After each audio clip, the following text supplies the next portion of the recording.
The Anglo-Spanish War of 1585 to 1604, initiated by English support for Dutch rebels in the Spanish-held Netherlands, a war that escalated due to religious and commercial tensions, notably marked by English privateers such as Sir Francis Drake, raiding Spanish merchant ships and colonies.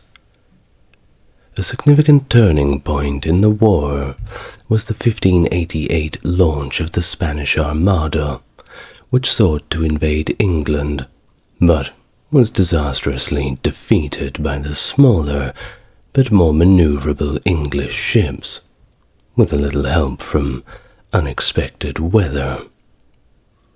The war continued with various military and naval engagements, including English expeditions against Spanish colonies and the Spanish Armada of 1596, which failed in a similar manner. The conflict eventually concluded with the Treaty of London in 1604, restoring peace, but leaving many of the commercial and religious issues unresolved. It was a prolonged war that strained Spanish resources and marked the beginning of the decline of the Spanish maritime supremacy, and in turn the rise of England as a global naval power. Hello and welcome to the channel. If it's your first time here, it's really good to meet you, and if you're coming back, great to have you back here with me again. If you want to go above and beyond to support the channel, then check the video description. Otherwise, enjoying the content and a like and subscribe is just as good. Now, without further ado, let's get into another niche topic for today. During the 1560s, Philip II of Spain faced significant challenges as Protestantism gained ground in the Low Countries, part of his European domains. Committed to defending the Catholic Church, Philip sought to quell the growing Protestant influence, efforts that culminated in open rebellion in 1566. At the same time, his diplomatic relations with England deteriorated under the reign of Elizabeth I, particularly after her 1559 Act of Supremacy, which re-established royal control over the Church of England, a move that was seen by Catholics as a direct challenge to papal authority.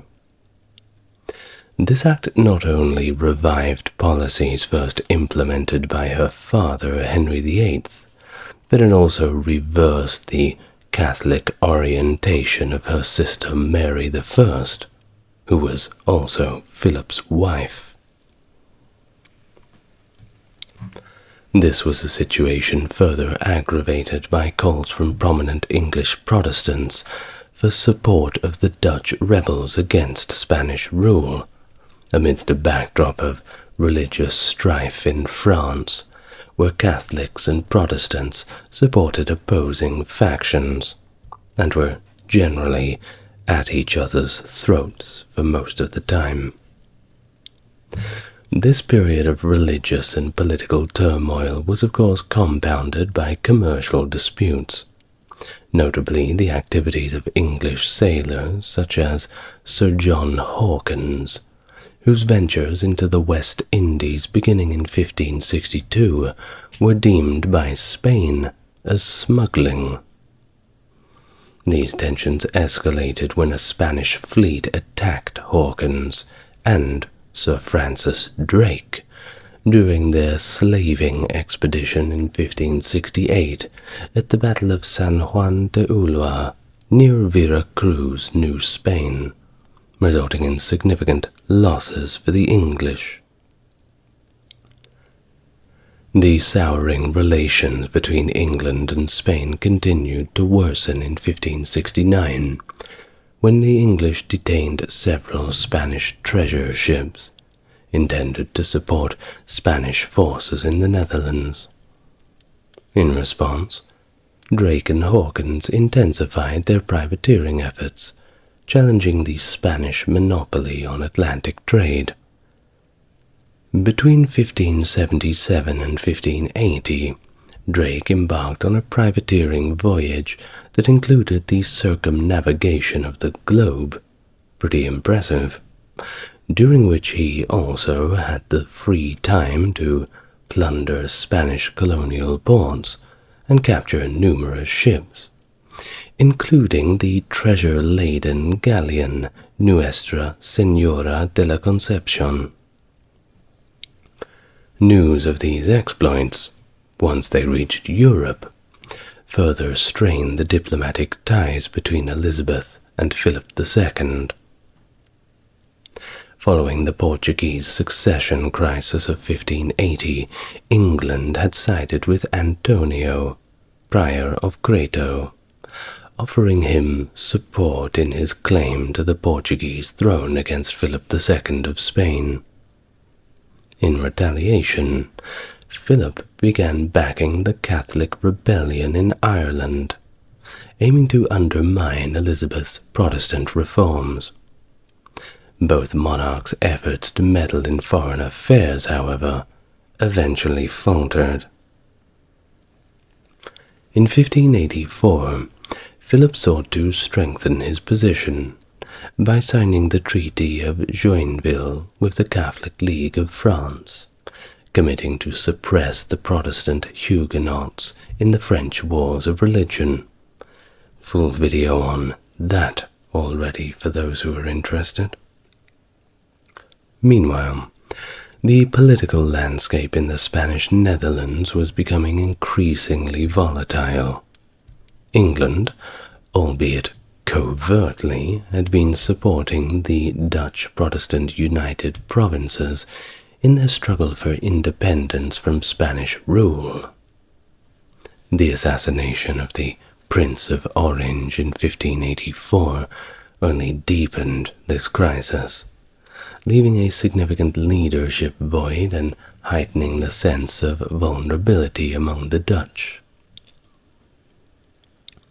The situation escalated in 1585 when Spanish forces under the command of Alexander Farnese succeeded in capturing Antwerp. This major loss alarmed the Dutch rebels and pushed them to seek more overt support from England. Fearing the implications of Spanish dominance in the Netherlands for England's own security, Elizabeth agreed to assist the Dutch. The Treaty of Nonsuch was signed in response to this appeal for aid. It was through this treaty Elizabeth committed to providing the Dutch with military support and financial subsidies, but she conveniently stopped short of claiming sovereignty over their territory. In exchange, the Dutch offered England control over 3 strategic cautionary towns, which were to be garrisoned by English troops. Not a good deal, but you get what you're given, I suppose. Philip II interpreted this English intervention as a direct challenge to his authority in the Netherlands, viewing the Treaty of Nonsuch as an outright declaration of war by England against the Spanish rule there. Such the Anglo-Spanish War erupted in 1585, sparked by the seizure of English merchant ships in Spanish harbors. In retaliation, the English Privy Council swiftly authorized a campaign targeting the Spanish fishing industry in Newfoundland and off the Grand Banks. This campaign not only proved to be a significant success, but also marked England's first sustained engagement in the Americas. In that same year of 1585, England formally entered the 80 Years' War, on the side of the Dutch Protestant United Provinces, which were seeking independence from Spanish rule. Additionally, the English attempted to establish a foothold in the New World, with the founding of the Roanoke colony by Ralph Lane, although, well, let's just say that colony was short-lived. Amidst all of this, Queen Elizabeth, through her advisor Francis Walsingham, directed Sir Francis Drake to lead an expedition against Spanish holdings in the New World. This move was intended as a kind of preemptive strike to weaken Spanish resources before they could launch an attack on England. Thus, Drake set sail in October, and by January 1586 he had captured and sacked Santo Domingo.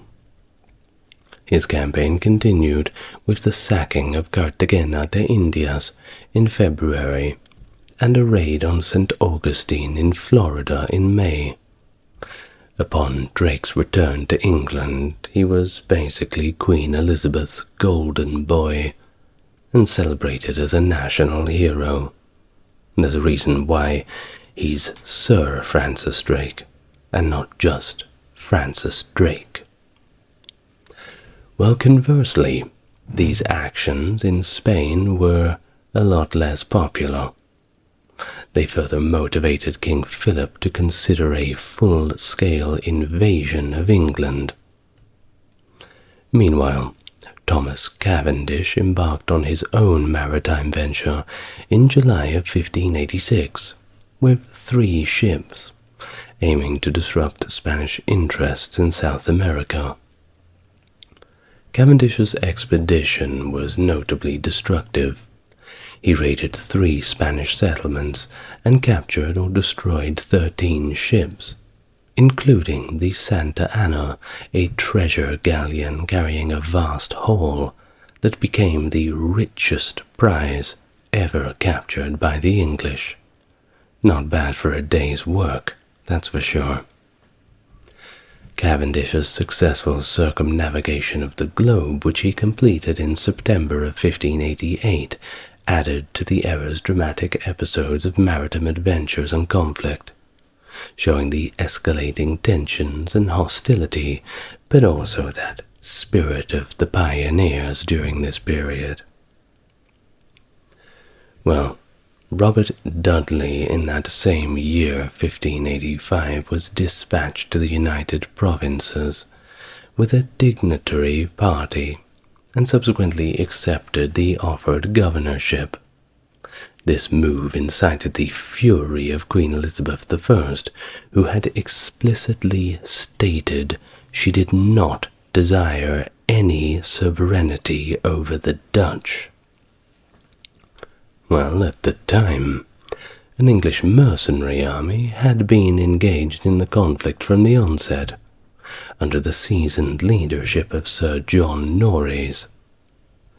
Despite their combined efforts, Leicester and Norreys found themselves commanding a force that was both undermanned and, perhaps worse, underfunded, struggling against one of the most formidable militaries in Europe led by Alexander Farnese, the Duke of Parma.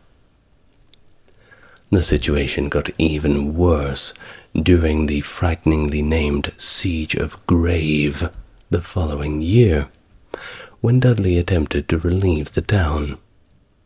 However, the Dutch garrison commander, Van Hemert, surrendered the town to the Spanish. Dudley was understandably enraged by the unexpected loss and ordered the execution of Van Hemert, a decision that more understandably shocked and dismayed the Dutch. While following this incident, the English forces did manage to achieve some military success, capturing Axel in July and Doesburg in August. However, Dudley's poor diplomatic relations with the Dutch exacerbated the situation. He was not the best at making friends, and that whole execution of Van Hemert certainly left a bad taste in a lot of Dutch mouths. Overall, his political and military standing was beginning to crumble away. Further setbacks occurred outside Zutphen, where an English force was defeated, and the esteemed poet Philip Sidney was mortally wounded, dealing a significant blow to the English morale. But, of course, it kept getting worse, with the betrayals of Zutphen and Deventer by Catholic turncoats William Stanley and Rowland York, further tarnishing Leicester's reputation. Well, the subsequent siege and the capture of Sluis, which housed a largely English garrison by the Duke of Parma in June of 1587, after the Dutch refused to aid in its relief, led to intense mutual recriminations between Leicester and the States General. Realizing the gravity of his failing position, Leicester requested to be recalled. He resigned from his post as governor, leaving his tenure marked by military and political failures that ultimately led to his financial ruin. Not a very good retirement fund. Poor old Earl of Leicester. Certainly eating lots of porridge in his old age. Good for digestion, though. Well, following his departure, the Dutch turned to the Prince of Orange's son, Count Maurice of Nassau, electing him as the stadtholder and governor. Meanwhile, Peregrine Bertie took command of the English forces in the Netherlands. But of course, there was another event that influenced things. The execution of Mary, Queen of Scots, on the 8th of February 1587 ignited a furor among Catholics across Europe. In response, Philip II of Spain vowed to invade and replace its Protestant monarch with a Catholic ruler. Them's fighting words for sure. However, his plans were initially thwarted in April 1587, when Francis Drake launched his daring raid and destroyed 37 Spanish ships in the harbor of Cádiz. This, of course, delayed the invasion for over a year. Lots of repairs to be done. Well, by July 29th of that same year, Philip had secured papal authority to overthrow the excommunicated Queen Elizabeth and install a ruler of his choosing. To fund this massive endeavor, he amassed a fleet of about 130 ships, staffed by over 8,050 sailors, almost 19,000 soldiers, over 2,000 rowers, and supported by crusade taxes and a promised subsidy from Pope Sixtus V, should they land on English soil. That was the important part. Well, on May 28, 1588, the Spanish Armada, led by the Duke of Medina Sidonia, set sail for the Netherlands to gather additional forces. As the Armada navigated the English Channel, it encountered relentless attacks from the English Navy, commanded by Charles Howard, the first Earl of Nottingham, and of course, the most popular man in Spain, Francis Drake, their old friend, paying them a visit again, this time with the home ground advantage. These engagements stretched from Plymouth to Portland, and then to the Solent, effectively preventing the Spanish from anchoring in any English harbours. Forced to retreat back to Calais, the Spanish fleet anchored in a defensive crescent formation. Taking advantage of this, the English launched fire ships into the Spanish formation, causing chaos and forcing the Armada to break ranks and scatter.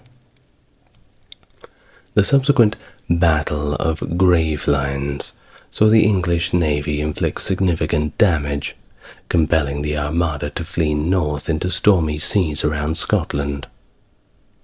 As the beleaguered fleet made its way back to Spain and suffered further devastation from severe storms and shipwrecks off the coast of Ireland, with many lives lost to disease and the elements. Philip II's invasion plans ultimately foundered due to a combination of adverse weather, strategic missteps, and the effective defensive maneuvers of the English and their Dutch allies. The debacle of the Armada not only provided invaluable naval experience to the English seafarers, but also bolstered the Protestant morale, widely seen as a divine endorsement of their cause. After all, how else would have they won?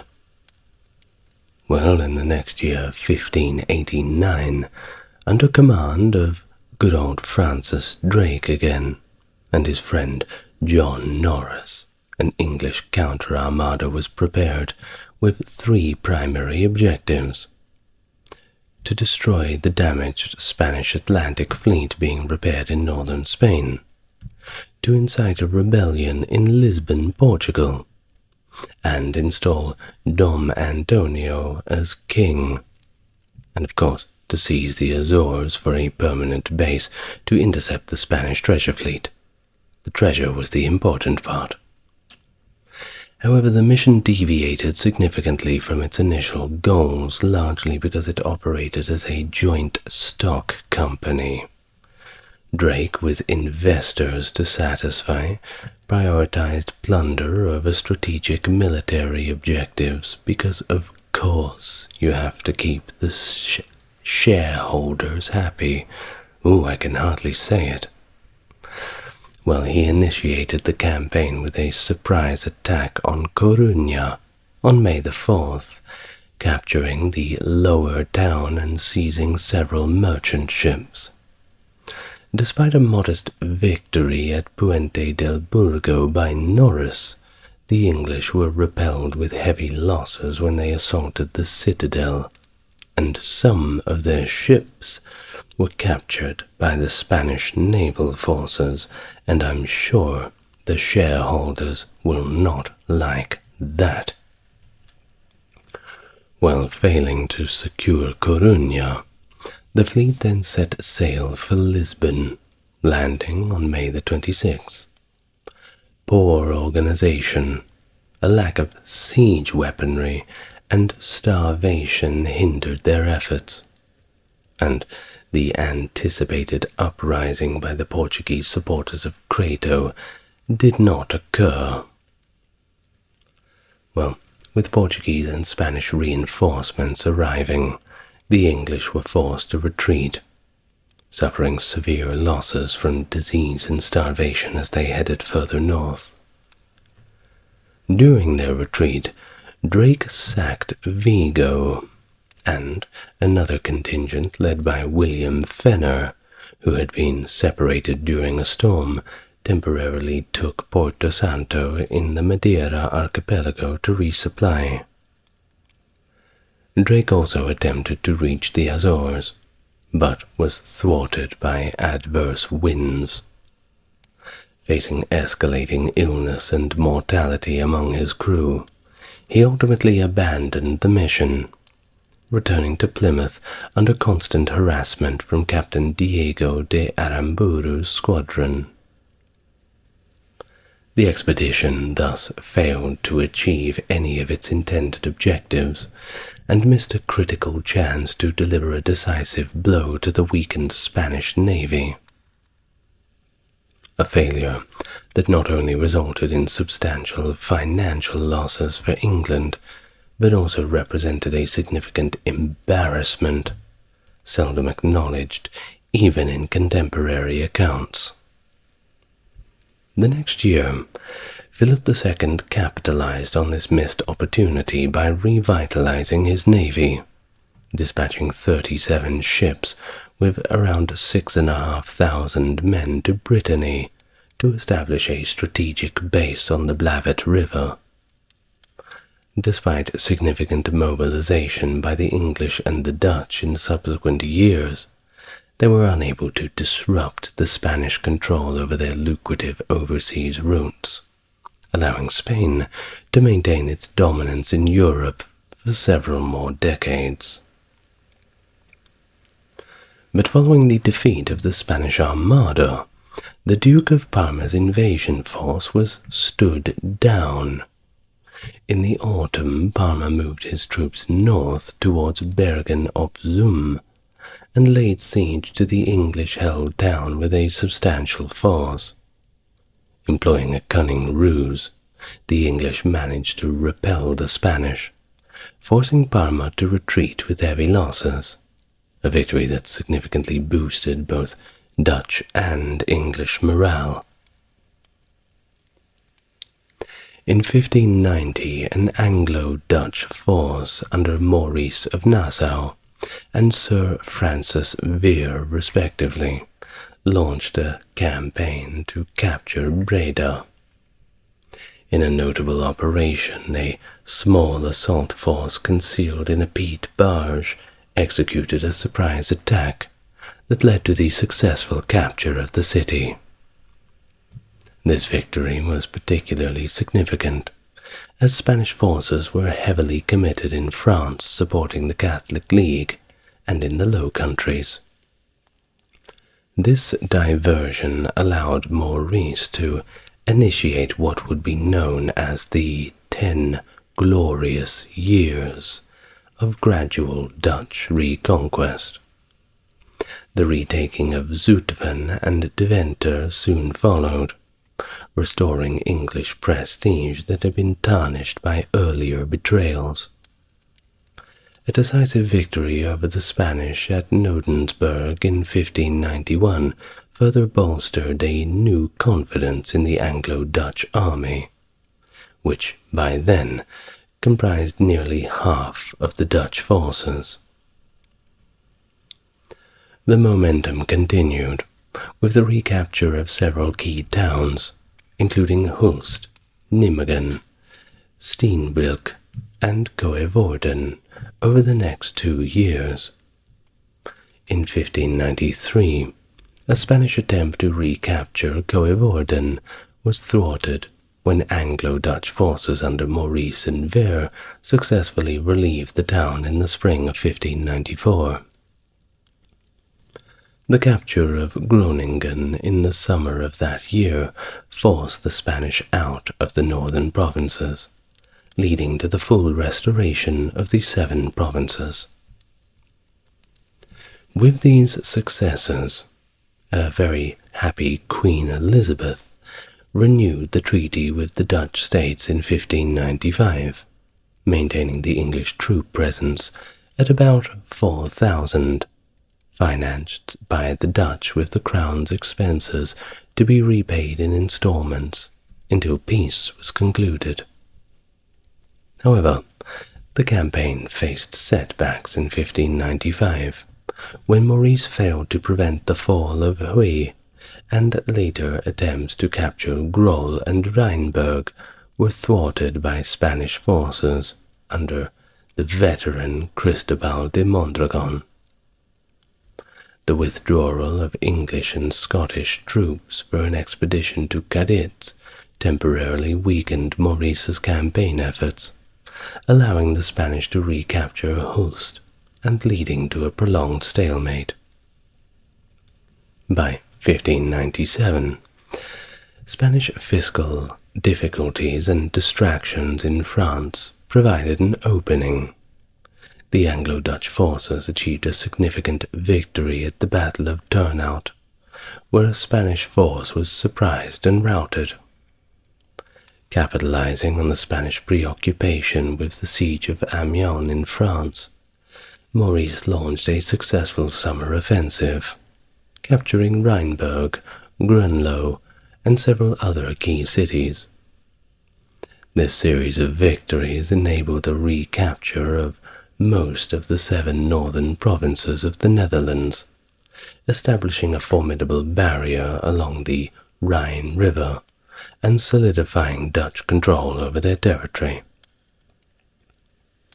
Now, let's just wind it back a little bit for some context to the 1580s and allow us to talk a little bit about privateering and naval warfare in general at that time, and then we'll wheel back to the 1590s and early 1600s as we go along. In November of 1588, following the defeat of the Spanish Armada, Philip II ordered the construction of 21 new galleons to bolster his naval capacity. These vessels, 12 of which were built in the Cantabrian ports, are notably named the 12 Apostles, which is, yes, a very cool name for the ships, but it also reflected a significant enhancement in size and firepower. Additional ships were constructed in Portugal, Gibraltar, and Vinaròs, and were all swiftly put into service. Subsequently, Philip established a robust naval base in Brittany, enhancing his military reach against England. This base not only posed a direct threat, but also facilitated a sophisticated convoy system and an enhanced intelligence network that significantly improved the protection of the Spanish treasure fleet from English naval attacks in the 1590s.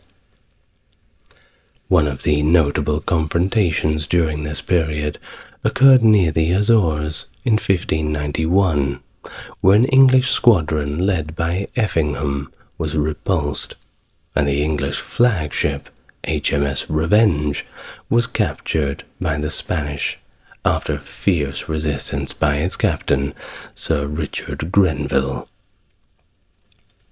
On the English side, the merchant privateers, often called Elizabeth's sea dogs, experienced fluctuating success.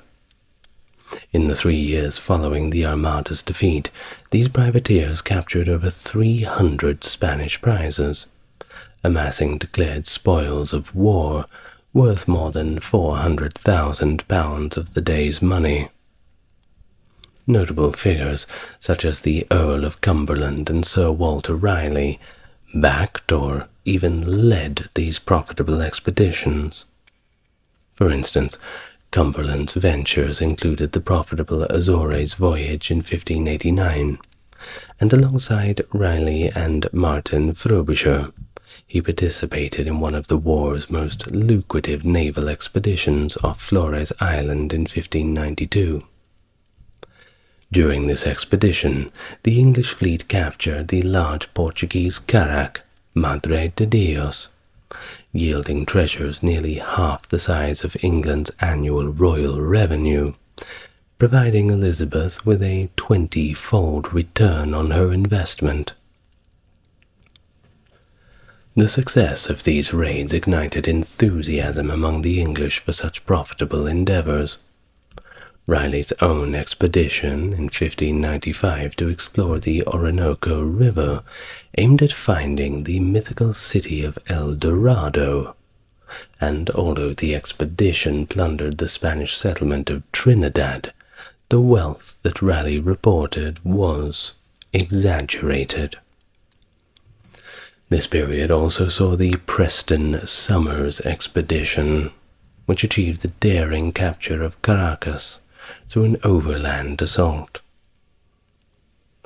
Prominent London merchants like John Watts funded many of these expeditions, including James Lancaster's highly profitable raid on Recife and Olinda in Portuguese Brazil. In retaliation, the Spanish monarchy employed privateers from Dunkirk to disrupt English shipping, striking back against the English privateers and causing significant damage to English maritime interests. These actions underlined the ongoing maritime conflict between Spain and England, marked by both nations' efforts to outmaneuver each other on the high seas. Christopher Newport emerged as one of the most successful English privateers during this period, with significant financial backing from John Watts. In 1590, Newport set out to raid the Spanish West Indies, and despite losing his right arm in battle where he defeated an armed Spanish convoy, he continued his privateering efforts with remarkable success. Of course, everybody from that day onwards underestimated him. They thought he was completely harmless. Well, the blockade of western Cuba in 1591 was notably the most effective English privateering adventure of the war. Newport followed this with another triumphant expedition to Hispaniola on the Bay of Honduras the next year. However, the 1595–96 expedition, which also involved Drake and Hawkins, ended in disaster. Both commanders died of disease, and the English suffered substantial losses, despite having achieved some minor military victories. In August 1595, a Spanish naval force led by Carlos de Amasquita launched a raid from Brittany, landing in Cornwall, where they burned Penzance and surrounding villages. This incursion showed the ongoing vulnerability of the English coastal defences, not as strong as they should have been. While the following year in 1596 an Anglo-Dutch expedition under the Earl of Essex, one of Elizabeth's favourite boys, sacked Cádiz. This operation inflicted significant damage on the Spanish fleet and disrupted their plans for an invasion of England.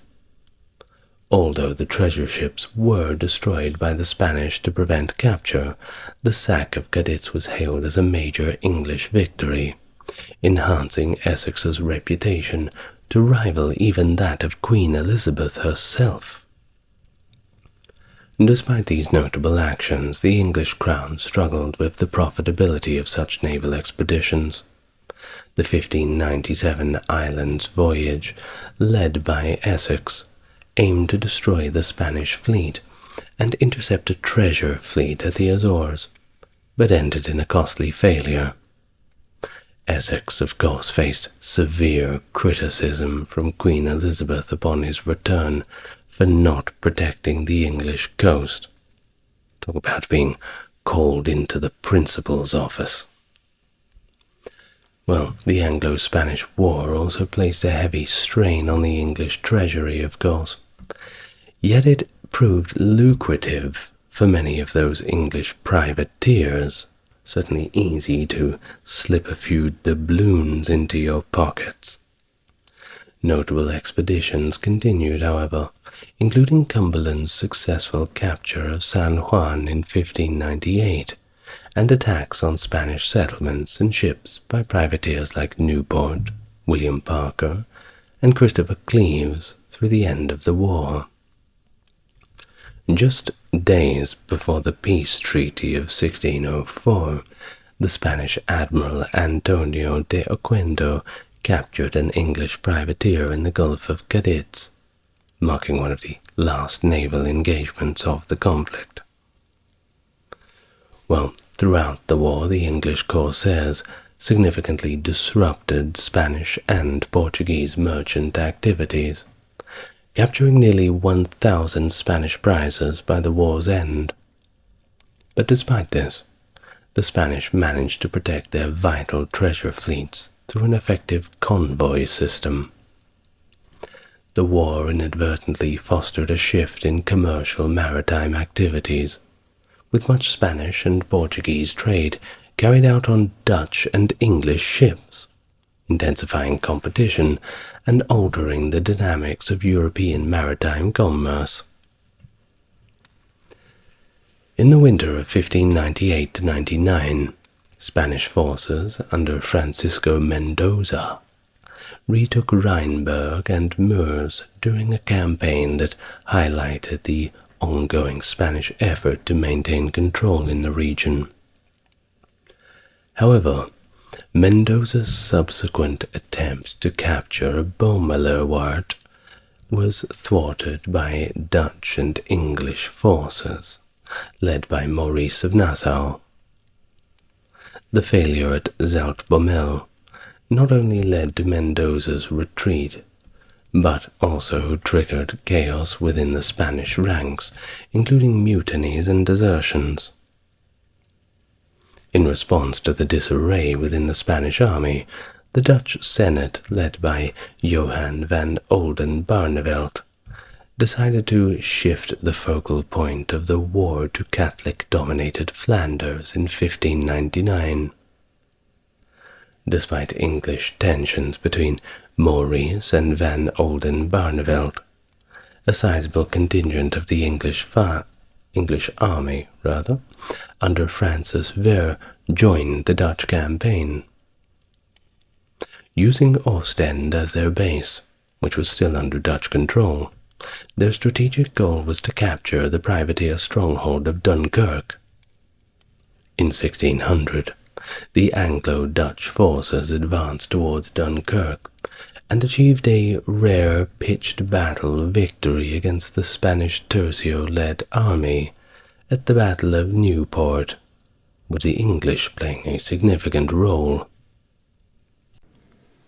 However, internal disputes within the Dutch command shifted priorities towards taking Spanish-occupied cities elsewhere in the Republic, leading to the abandonment of the immediate plan to capture Dunkirk.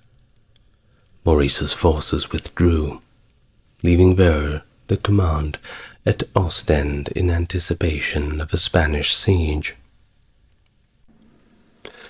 Thus the siege of Ostend began while Maurice launched an offensive along the Rhine frontier in the summer of 1600, successfully retaking Rheinberg and Moers from the Spanish. In 1602 at Ostend, Vere repelled a major Spanish frontal assault organized by Archduke Albert, resulting in heavy losses for the Spanish. Meanwhile, Maurice continued his military campaigns, successfully retaking Grave, although Vere was severely wounded during this siege. In mid-1604, an attempt by the Dutch and English to relieve Ostend resulted instead in the besieging and capture of the inland port of Sluis.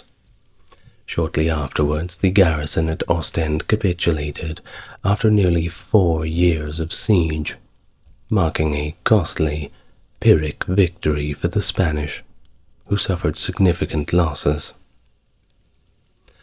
The French wars of religion and simultaneous conflicts in the Low Countries and against England strained Spain's resources significantly. In 1590, the Spanish landed a substantial force in Brittany to support the French Catholic League, driving out English and Huguenot troops from much of the region. However, the tide began to turn when Henry IV of France converted to Catholicism in 1593, a move that garnered him broad support and facilitated his coronation in Paris the following year, following his unsuccessful siege of the city in 1590. In 1594, Anglo-French forces managed to thwart Spanish plans to use Brest as a launching point for an invasion of England by capturing Fort Crozon. The formation of the Triple Alliance in 1596 between France, England, and the Dutch Republic marked a significant diplomatic shift. This alliance led Elizabeth I to send an additional 2,000 troops to France after the Spanish had captured Calais. The Anglo-French forces under Henry IV recaptured Amiens in September of 1597, reversing a series of Spanish military successes and halting their advances.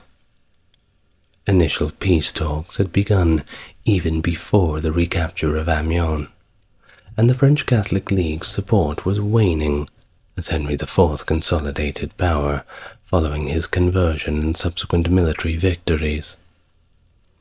Exhausted by prolonged conflicts and facing financial ruin, Philip withdrew his support for the League and recognized Henry's legitimacy, leading to the Peace of Vervins in the May of 1598, which ended the last of the religious civil wars in France, as well as the Spanish intervention. Simultaneously, in Ireland, the 9 Years' War erupted in 1594, as Ulster Lords Hugh O'Neill and Red Hugh O'Donnell rebelled against English rule, sporadically supported by the Spanish here and there. The conflict drained English resources and was compounded by 2 failed Spanish Armada attempts in 1596 and 97, both thwarted by severe weather. In 1601, a final Spanish Armada was dispatched to assist the Irish rebels, but only half the fleet reached Ireland due to another storm. Of course, England living up to its reputation for its beautiful weather. While the troops that did land were besieged by English forces in the town of Kinsale. Although Irish forces eventually joined to aid the Spanish, communication failures led to an English victory. The Spanish capitulated, and they were allowed to return home, while the Irish rebellion continued until it finally concluded in 1603, shortly after the death of Elizabeth. In 1598, the long and costly war had already taken its toll on Spain, and with the end of the war in France, Philip III sought peace with England as well. Both England and the Dutch Republic were also weary of the ongoing conflict, underscoring the mutual desire for peace. But despite this, the peace negotiations at Boulogne in 1600 saw the Spanish demands sternly rejected by the English and Dutch representatives. However, diplomatic channels did remain open, largely due to the more conciliatory stance of the Archduke of Austria and his wife Infanta Isabella, Philip's sister, who advocated for peace and friendly relations, in contrast to Philip's desire to come out swinging punches at everybody and maintaining Spanish hegemony. In the following year after the English victory in Ireland, an English naval blockade under Richard Leveson marked a significant naval strategy against Spain. Leveson's fleet sailed into Sesimbra Bay off Portugal, engaging a fleet of Spanish galleys under Federico Spinola and Alvaro de Bazan. Spinola, who had been bolstering his forces at Sluis with the intentions of a potential strike against England, faced defeat at the hands of Leveson in June of 1602, resulting in the sinking of 2 galleys and the capture of a rich Portuguese carrack. Later, despite gathering more galleys and sailing through the English Channel, Spinola was defeated again by an Anglo-Dutch naval squadron off the Dover Straits, forcing the remaining Spanish galleys back to Sluis.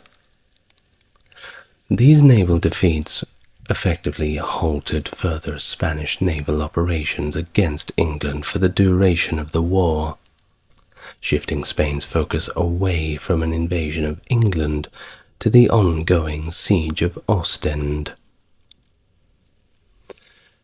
Now, after the death of Elizabeth, the accession of James I in 1603 brought a new dynamic to the peace process. James, the Protestant son of Catholic Mary, Queen of Scots, whose execution had partly precipitated the war, saw himself as a peacemaker. His foreign policy aimed at the ambiguous goal of reuniting Christendom, and keen to end the protracted conflict, he ordered the cessation of further privateering.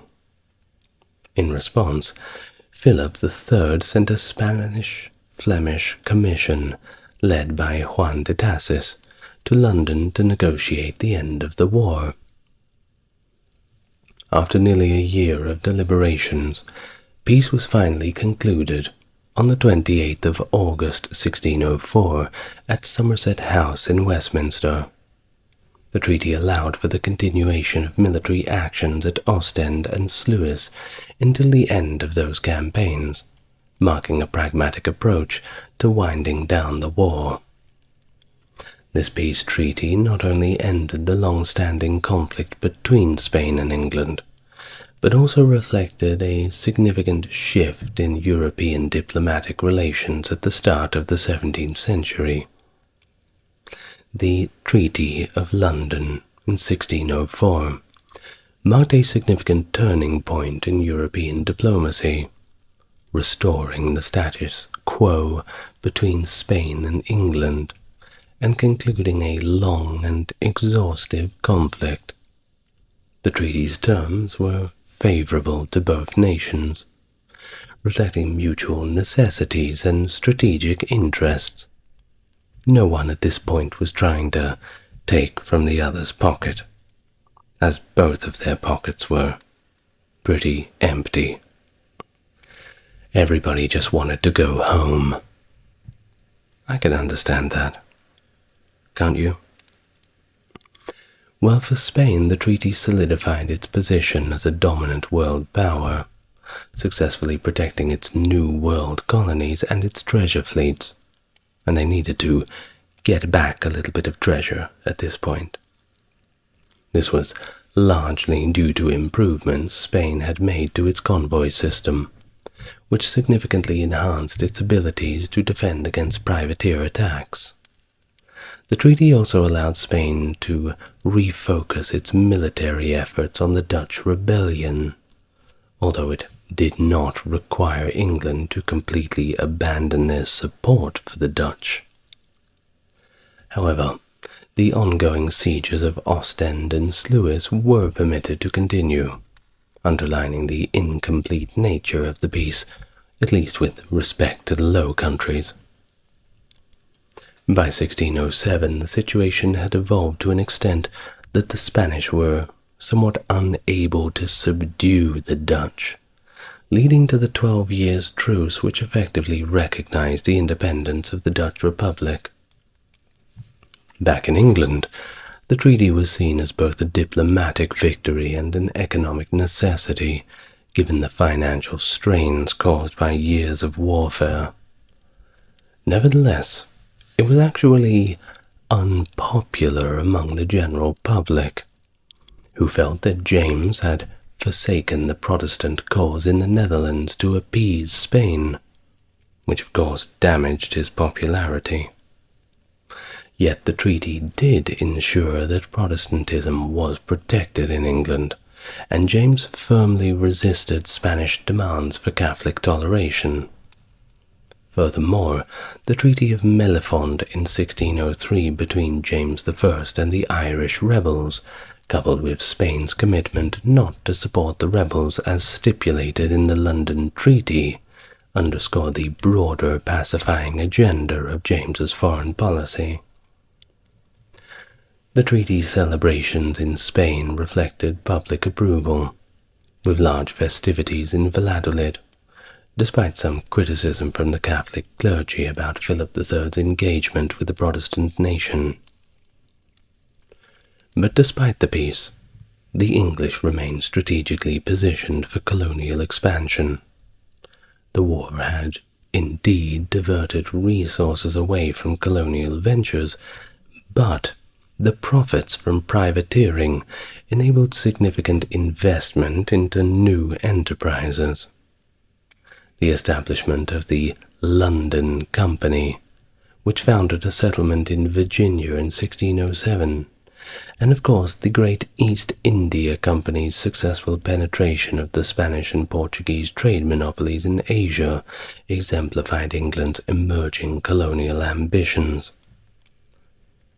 However, contentious issues like English trading rights in the Spanish East and West Indies were sidestepped in the treaty negotiations, highlighting more than a few unresolved tensions. The peace was also marked by internal religious dynamics in England, where the gunpowder plot of 1605 reinforced anti-Catholic sentiments and ensured the continuation of stringent anti-Catholic laws. This incident effectively dispelled any lingering fears that peace with Spain could lead to increased Catholic influence in England. Thus, the Treaty of London and the end of the war not only concluded a protracted period of chaotic warfare, but also set the stage for the shifting power dynamic in Europe, with both Spain and England recalibrating their domestic and colonial strategies in this rapidly changing world. Of course, it only lasted until 1625, when new conflicts emerged. But hey, everyone's gotta do something with their time, don't they? Well, you've reached the end of the video. Wowee, the Anglo-Spanish War. Didn't we have fun? Well, I'd like to thank my top-tier patrons, Britt, Charles, Stark Factory, JC, Jeffrey, Wendy, and Tim. Thank you very much, dear people. If you would like to support the channel, well, you've already done it because you've watched the video.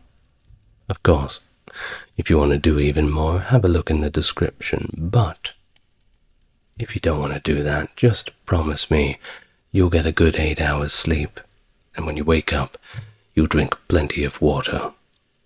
Good night, everyone. Lots of love. See you tomorrow.